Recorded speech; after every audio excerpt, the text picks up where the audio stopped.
ద్వారా 3 సంవత్సరాలు నిరంతరాయంగా జరిగిన కార్యక్రమంలో దాదాపుగా 400 మందిని ఇన్పేషెంట్లు మనము హాస్పిటల్ చేయడం జరిగింది.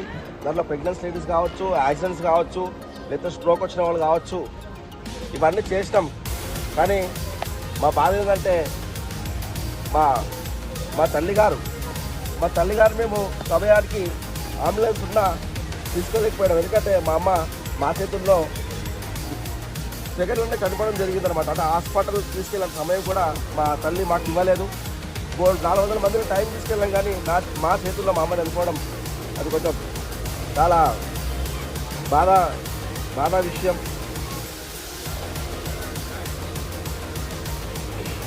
దాని తర్వాత చాలా కార్యక్రమాలు చేస్తూ కరోనా టైంలో అసలు బయట జనం తిరిగిన సిచ్యువేషన్లో మాకు నీలోఫర్ హాస్పిటల్ నుంచి ఫోన్ రావడం జరిగింది.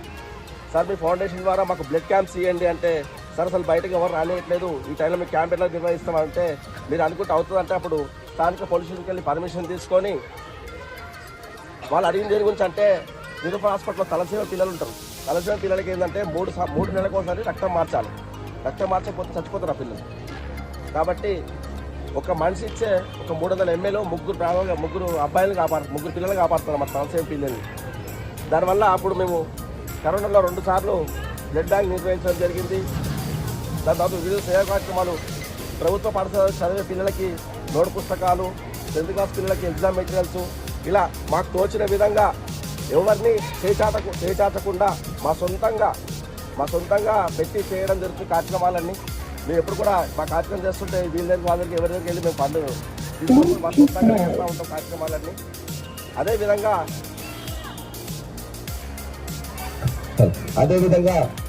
మా అమ్మకి మేము 5 మే సంతానమే, నాకు ఆడపిల్లలు లేవు. కానీ అది ఒక 40 మంది నా చెల్లి అక్కలకి నేను శ్రీమంతం చేస్తుందంటే నాకు చాలా